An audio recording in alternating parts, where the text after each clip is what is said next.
안녕하세요. 우리 3학년 친구들 만나서 반갑습니다. 이제부터요, 여러분과 함께 사회 이야기를 명랑하게 나눌 명랑한 사회쌤, 명쌤입니다. 자, 우리 친구들 만나서 반가워요. 자, 3학년이 되니까 사회 교과 새롭게 공부하게 되었죠. 사회?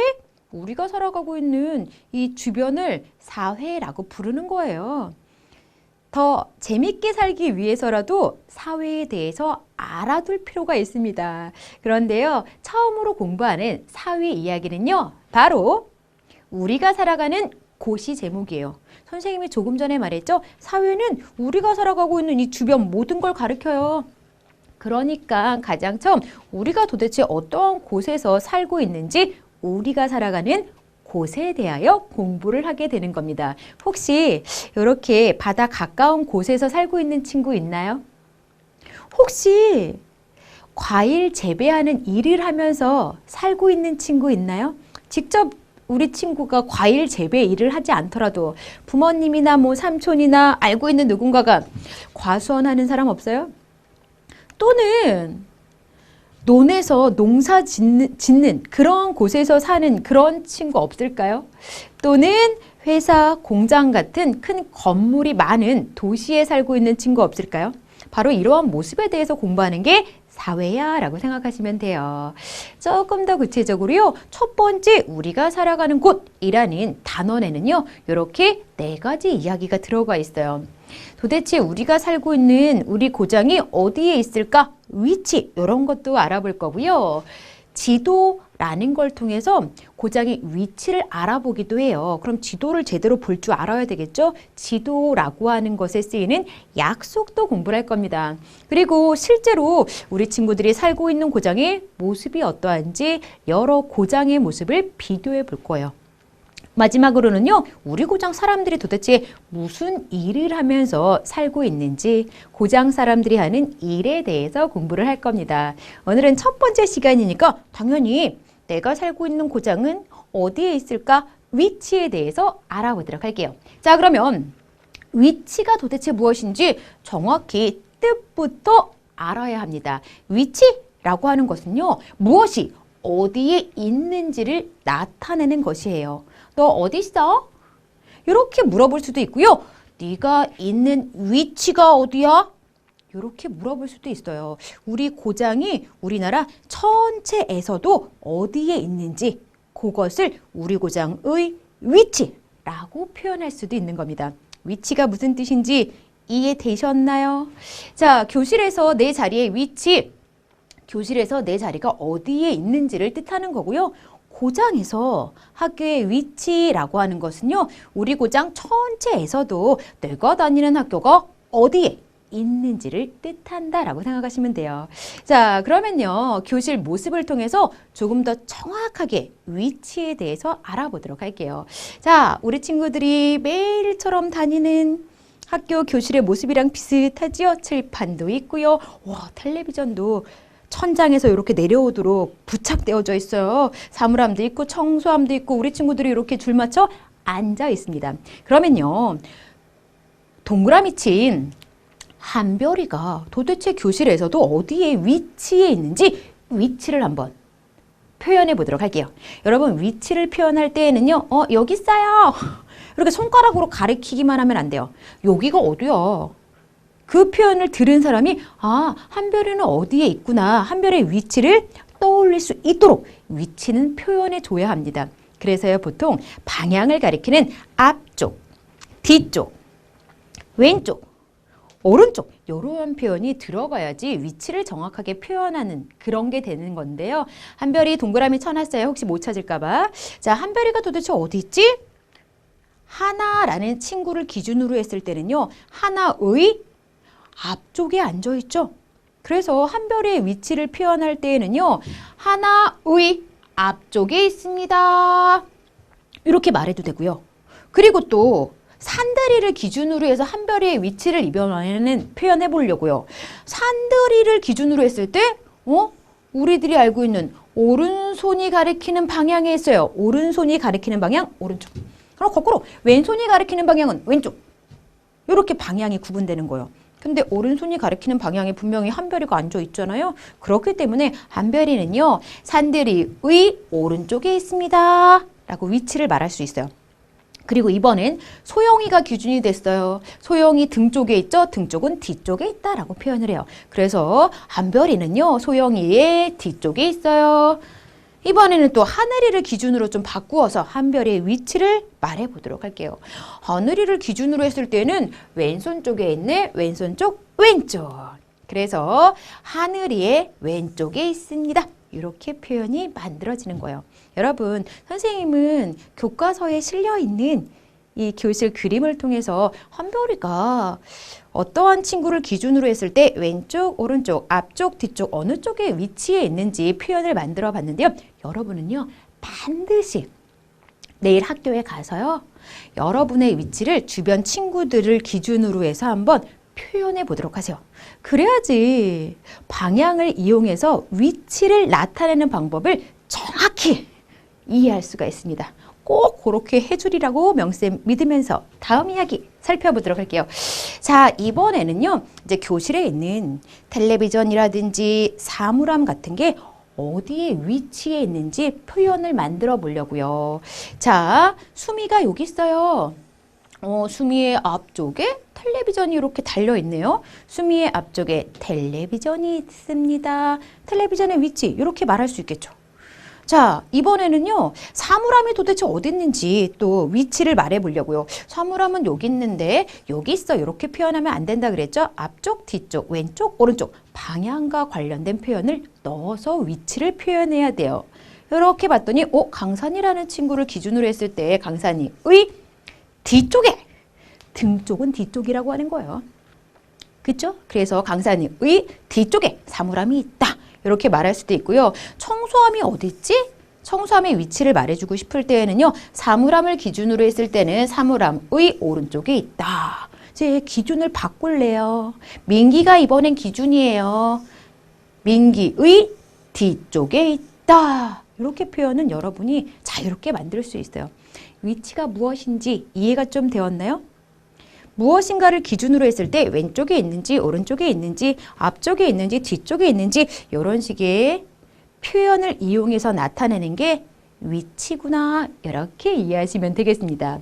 자, 그러면 이제 다음으로 넘어가서요.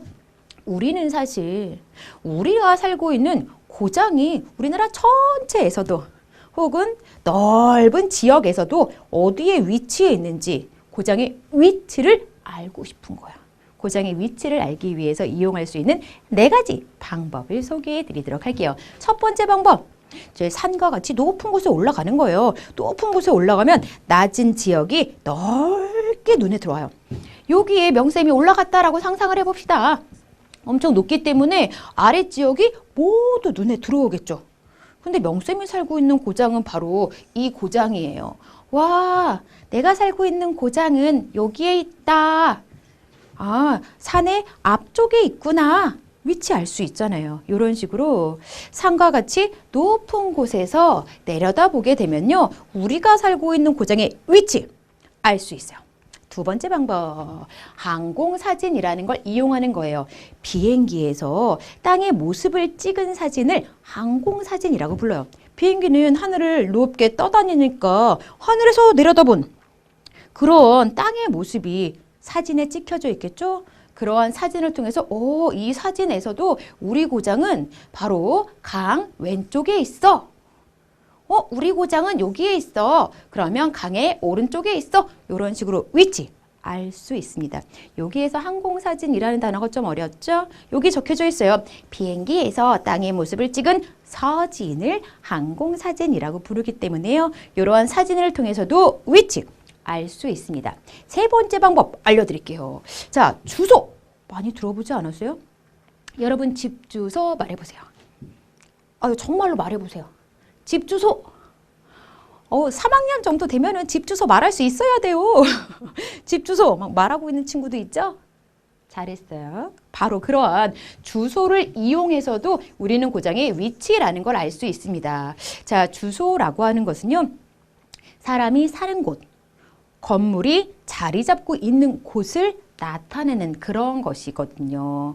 사람이 사는 곳이 어디인지, 건물이 자리 잡고 있는 곳이 어디인지를 나타낸 것을 주소라고 하기 때문에 주소를 보면 아, 그곳의 위치가 어디겠구나 알 수도 있고요. 왜 자동차 운전할 때 내비게이션 많이 이용해서 길 찾곤 하잖아요. 내비게이션 기기에다가 주소를 입력하잖아요. 입력된 주소대로 찾아가요. 주소를 알면은 내비게이션에 주소를 입력하고 그곳까지 쉽게 찾아갈 수도 있구나. 그래서 위치도 알 수 있고요. 그곳을 찾아갈 수도 있는 게 주소라는 겁니다. 요즘은 도로명 주소를 이런 식으로 많이 표현하죠. 요 도로에서 4526 길이다 라는 뜻으로 이렇게 도로명 주소 많이 쓰는데요. 선생님이 도로명 주소에 대해서는 조금 있다가 추가해서 알려드릴게요. 기다리세요. 지금은 네 번째 고장의 위치를 알아보는 방법 알려드릴 겁니다. 네 번째 방법은 지도라고 하는 걸 이용하는 거예요. 자, 하늘에서 내려다본 땅의 모습을요. 일정한 비율로 작게 줄여놓은 그림을 지도라고 합니다. 하늘에서 내려다 봤어요. 넓은 지역이 보이겠죠? 그 넓은 지역의 모습을 작게 줄여서 간단한 그림으로 나타낸 것을 지도라고 말을 합니다. 여기 지도가 한 장 나와 있죠? 선생님이 살고 있는 고장은 면사무소 쪽에서도 여기 오른쪽에 있어. 선생님 친구가 살고 있는 고장은 땡땡 중고등학교의 위쪽에 있어. 이런 식으로 지도를 이용하면요. 고장의 위치를 한눈에 쉽게 알아볼 수 있습니다. 네 가지 방법 다시 한번 정리해 볼까요? 높은 곳에서 내려다봅니다. 비행기에서 찍은 항공사진을 살펴봅니다. 주소를 이용합니다. 지도라는 것을 이용해서도 고장의 위치 알 수 있어요. 네 가지 방법 잘 정리되었죠? 자, 그러면 선생님이 조금 전에 이야기했었던 도로명 주소라는 게 뭔지 조금 더 자세히 알려드릴게요. 자, 도로명 주소는 도로의 너비에 따라 구분하여 이름을 붙인 도로명과 그 도로를 따라 왼쪽 건물의 홀수, 오른쪽 건물에는 짝수 번호를 붙인 건물 번호로 위치를 표시하는 겁니다. 자, 그리고요, 위에 나와 있다시피 우리 고장의 주소 또는 고장 안에 있는 학교와 같은 특정 건물의 주소 이런 식으로 표현을 해요. 여기에도 나비산길 8이라고 하는 도로명 주소가 적혀져 있죠. 그 중에서도 건물의 이름이 강구초등학교다라는 식으로 주소가 마무리가 되기도 합니다. 자, 이렇게 해서요, 고장의 위치를 알아보는 여러 가지 방법, 그 중에서도 주소 나타내는 방법에 대해서까지 알아봤습니다. 자, 우리 친구들 지금 선생님과 공부하고 있는 내용은 우리 고장의 위치라는 거죠. 고장의 위치를 알아보는 방법 네 가지 공부를 했어요. 그 중에 하나가 지도 이용하기라는 거죠. 지도 어려워요. 그래서 지도에 대해서 좀 더 집중적으로 알아보도록 할 겁니다. 첫 번째, 왜 지도를 이용해서 고장의 위치를 알아보는 게 좋은 걸까? 지도를 이용했을 때 좋은 점이 무엇인지 좋은 점 알아보도록 할 겁니다.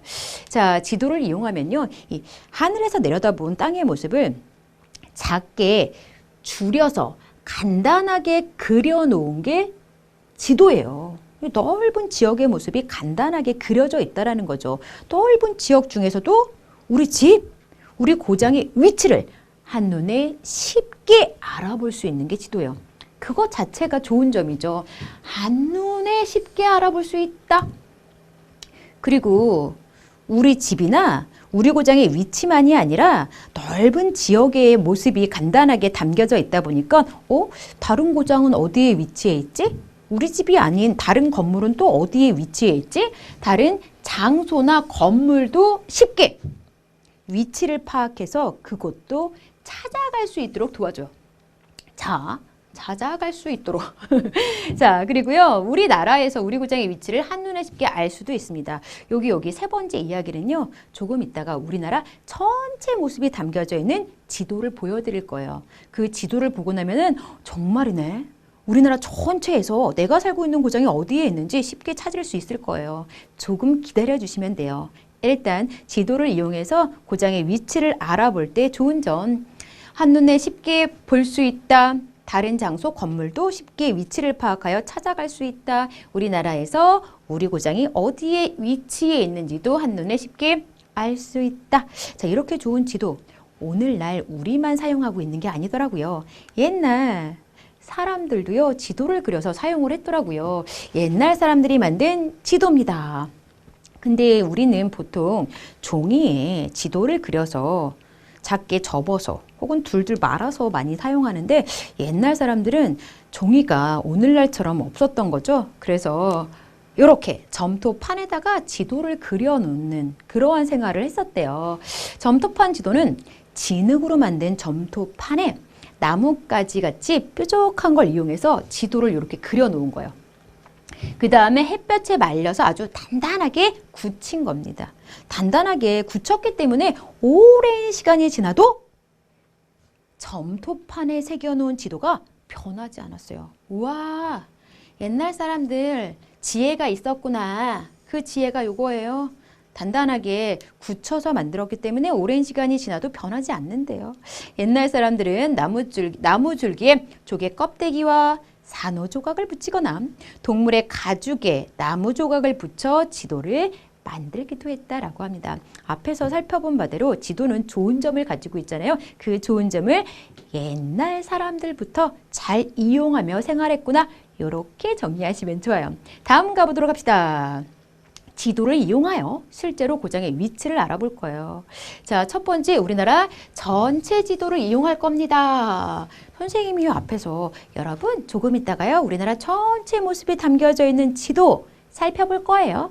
그 지도를 살펴보게 되면은 정말로 우리나라에서 내가 살고 있는 고장이 어디에 있는지 한눈에 쉽게 알 수 있습니다. 얘기했었죠. 선생님이요. 여기 살거든요. 우와, 우리나라 전체 모습이 담겨져 있는 지도를 보니까 우리나라 전체에서도 우리 고장이 어디에 위치해 있는지 쉽게 파악을 할 수가 있네요. 자, 선생님은요, 경기도에 살고 있거든요. 근데 경기도 고양시에 또 살아요. 고양시는 경기도에서도 좀 위쪽에 위치해 있기 때문에 한눈에 쉽게 내가 살고 있는 고장이 어디에 있는지 파악을 한 겁니다. 이런 식으로요. 우리나라 전체 지도는 우리나라 전체와 같은 넓은 지역을 보여주는 지도이기 때문에 넓은 우리나라에서도 내가 살고 있는 우리 고장이 어디에 위치하는지를 알 수 있는 그러한 지도가 되겠습니다. 그래서 앞에서 설명한 거 이렇게 연결해 보니까 이해가 쏙쏙 되시죠? 우리나라 전체에서 내가 살고 있는 고장의 위치를 쉽게 알고 싶을 때에는 지도를 이용하시되 좁은 지역을 자세하게 나타낸 지도가 아니고요. 우리나라 전체와 같이 넓은 지역을 간단하게 나타낸 지도를 이용해야 됩니다. 자, 전체가 이렇게 넓은 지역인데 이제 좁은 지역으로 좀 좁혀 들어가려고요. 이게 무슨 말이냐? 전체 지역 중에서도 경기도와 같이 좀 좁은 지역을 담고 있는 지도가 오른쪽에 나와 있는 거예요. 전체 중에서도 경기도 지도가 되겠습니다. 그런데 경기도에서도 성남시에 살고 있는 사람이 있다라고 생각을 해보세요. 경기도와 같은 지역에서도 내가 살고 있는 성남시는 요 정도에 위치해 있네. 이런 게 또 파악이 될 거예요. 그렇죠? 근데 성남시가 다 우리 고장은 아니더라고요. 성남시에서도 특히 분당구가 내가 살고 있는 고장이라고 한다면 성남시만 나타낸 지도에서도 분당구라는 내 고장이 어디에 위치해 있는지 또 파악을 할 수가 있어요. 그리고 마지막으로 분당구에서도 내가 살고 있는 우리 고장은 무슨 동이라는 좁은 지역일 거거든요. 그래서 분당구만 이렇게 나타낸 지도를 통해서 나는 분당구 중에서도 구미동에 사는데 와, 내가 살고 있는 고장이 여기 있구나. 내 친한 친구는 야탑동에 사는데 내 친한 친구가 사는 야탑동은 저기에 위치해 있구나. 쉽게 여러 친구들이 살고 있는 고장의 위치 파악할 수 있습니다. 그렇지만 여러분 다시금 조심하실 거 있어요. 우리나라에서 내가 살고 있는 고장이 어디에 있는지를 알고 싶을 때에는 이렇게 좁은 지역을 나타낸 지도 이용하시면 안 돼요. 우리나라 전체와 같이 넓은 지역을 보여주는 지도를 이용할 때에만 우리나라 전체에서 내가 살고 있는 고장이 어디에 위치하는지를 알 수 있다는 걸 잘 정리해 두셔야 합니다. 그리고 지도에는요, 이렇게 우리나라 전체 모습이 담긴 지도 말고도요, 쉽게 우리 친구들이 자료를 살펴볼 수 있는 인터넷 지도라는 것도 있어요. 물론 인터넷 지도에도 우리나라 전체 모습이 담겨져 있는 전체 지도가 담겨져 있긴 하지만 인터넷을 이용해서 쉽게 지도를 살펴볼 수 있는 인터넷 지도 따로 또 있다라는 거 구분해서 정리해 두시면 좋을 텐데요. 인터넷 지도는 당연히 인터넷을 이용해서 쉽게 우리 친구들이 찾아볼 수 있는, 살펴볼 수 있는 그런 지도예요. 우리 고장을 찾아요. 여기 검색어로 내가 살고 있는 경기도 고양시 덕양구 화정동의 명쌤이 또 삽니다. 화정동. 이렇게 고장의 이름을 입력하면은 우리 고장의 모습이 담겨져 있는 지도를 찾을 수 있겠죠. 찾은 후에 축소 버튼을 눌러요. 축소 확대 기능이 있거든요. 인터넷 지도는 축소 버튼을 누르면요, 내가 살고 있는 고장의 모습이 말 그대로 축소가 돼요.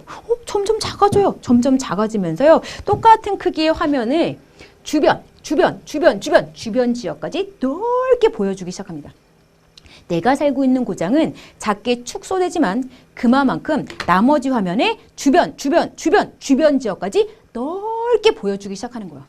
그래서 우리 고장을 찾은 후에 축소를 점점점 눌러서 넓은 지역을 보다 보면은 넓은 지역으로 우리나라 전체가 나타날 것이고, 우리나라 전체에서도 내가 살고 있는 고장이 어디에 위치하는지 알 수 있다라는 거죠.